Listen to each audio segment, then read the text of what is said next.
When you're about to go on a cruise vacation, there are so many things to look forward to, from the food, the entertainment, just sailing and seeing the ocean, and they're all really magical. But when you think about cruising specifically in the Caribbean, you may be considering the different islands that the different cruise lines use for entertaining their guests. And today, we're thinking about the two private islands from Royal Caribbean Cruise Line and Disney Cruise Line. Disney Cruise Line takes their guests to Castaway Key, which is exclusively available for Disney Cruise Line ships. When you're there, you have the opportunity to experience the amazing island, and sure enough, it's only one ship that has the ability to dock there. That's right off the bat a difference between the two islands. When you're there, you have a very Disney experience. Whether you're seeing those characters or just kind of enjoying the pools, you really do feel that Disney level of service and the characters all around you that kind of make you feel super excited to be there. At least it makes me feel that way. By comparison, Coco Cay, or Perfect Day Coco Cay if you like, at Royal Caribbean's private island, they have the ability to have two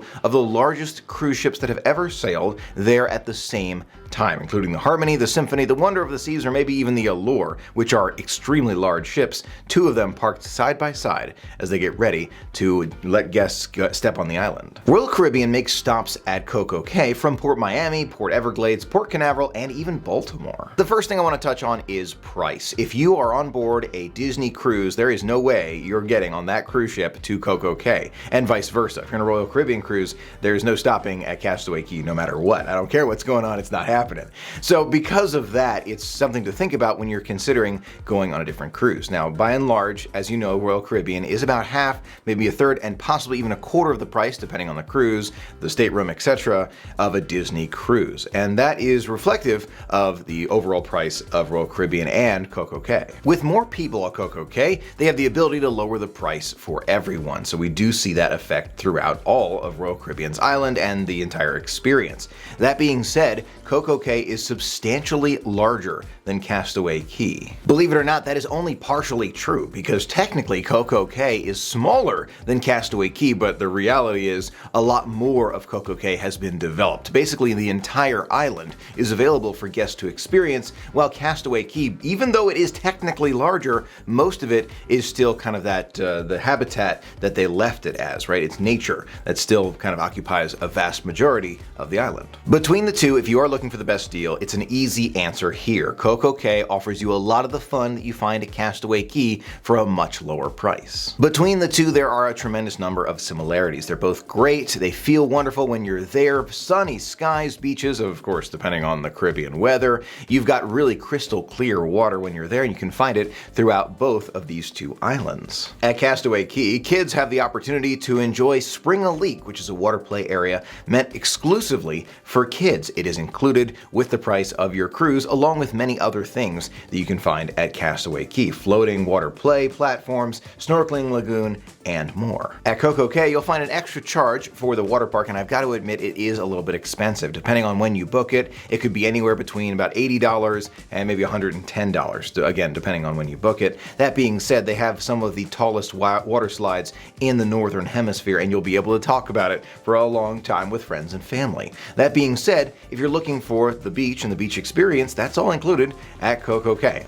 It also included a Castaway Key, but it should be noted there is a difference there. Coco Cay also has a beach club with some luxurious private cabanas, an infinity pool, and a private beach. Again, that is an additional cost. In addition, they've got glass-bottom kayaks and many other excursions. Castaway Key also has some fun excursions. We've tried many of them. They're both great, and there's pretty close similarities between the two in terms of excursions. Between the two, there are a ton of similarities between Coco Cay and Castaway Key. One of the biggest differences I wanted to point out was shopping, and the fact that if you want to do kind of local shopping when you're there, Coco Cay has got Castaway Key beaten by a long shot. Of course, Castaway Key's got the Disney merchandise, but if you are looking for kind of like some local merchandise, you can find a ton of it at Coco Cay. It just is never ending when you're there. In addition, the water parks as well. There's a lot to enjoy at Coco Cay, but between the two, Castaway Key is my favorite when it comes to the beaches and water features. To me, the water was a little bit clearer, and it definitely felt a little bit more luxurious. Now let's move on to the kids' activities, and Castaway Key features Scuttle's Cove, which is a lot of fun for those kids. For older kids and teens, and a little hideout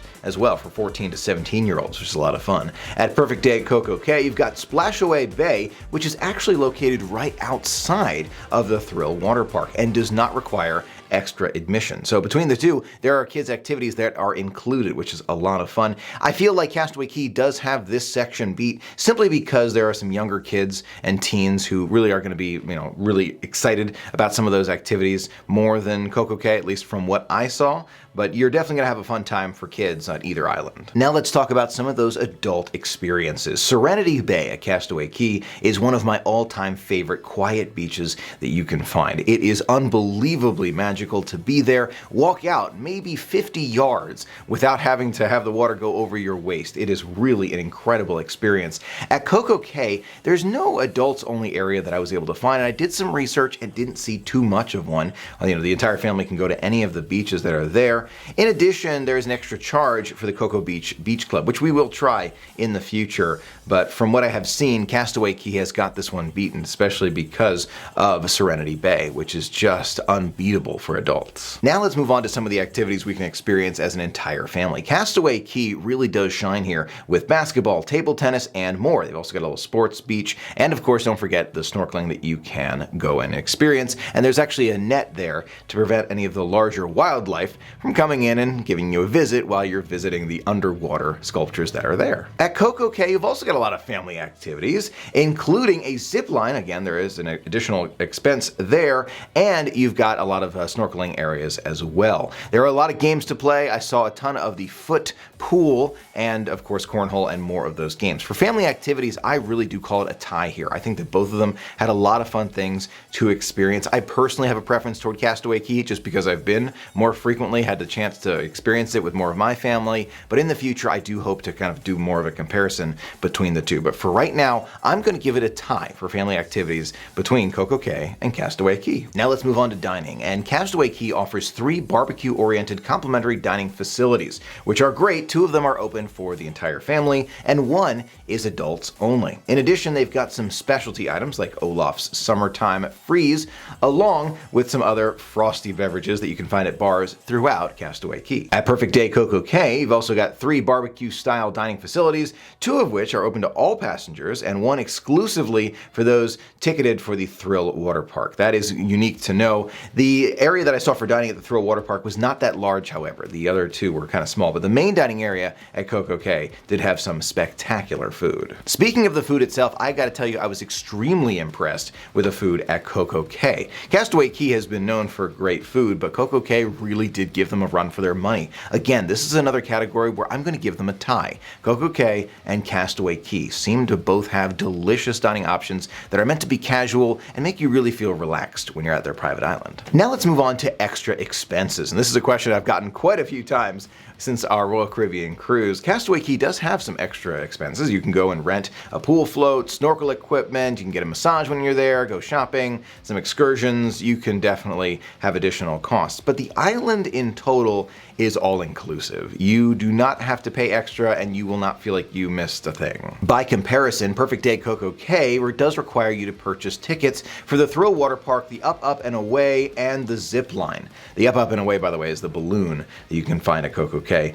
In addition, the private cabanas, like Castaway Key, are an additional expense. But between the two, if you're looking to not have to pay an additional expense when you're there, Castaway Key would win. That being said, if you're paying half the price or a third of the price for a cruise to go on Royal Caribbean, you may just be justified. And I think in this situation, even though I know we want to kind of give it to Castaway Key, I think we've got to give it a tie here. Because even though technically Castaway Key wins this category, you could pay basically for all of these things, all of them, the Thrill Water Park, Up, Up, and Away, and the Zip Line, and not get even close to the price that you would pay for a Disney cruise. So even though I'd like to give it, and I kind of give it to Castaway Key, the reality is it's a little bit of a tie when you consider the entire price. The last category to consider is the crowd level. Now this is something we really haven't gotten a chance to experience that well with Royal Caribbean, because when we were there, we only saw a very small percentage of the number of people that can be at Coco Cay at any given time. That being said, you can tell even with that small percentage that the number of people who can be on Coco Cay truly is an unbelievable number compared to Castaway Key. So could there be moments where it feels a little bit crowded at Coco Cay? I truly believe that is going to be the case in the future, especially when we get back to higher capacity cruising.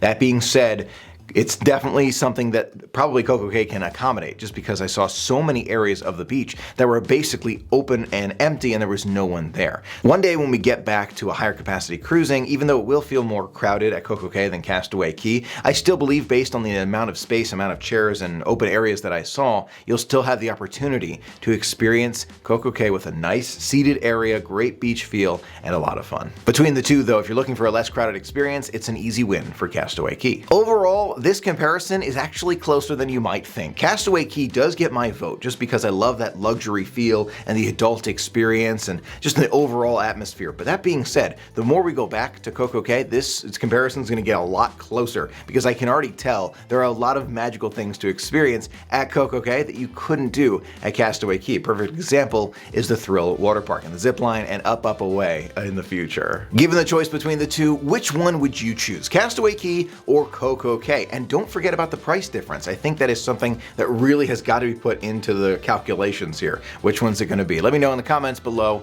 I'd love to hear from you. Thanks so much for being a part of the magic with me today, and a special thanks to our patrons for making it all possible. Until next time, have a magical day, and I'll see you real soon.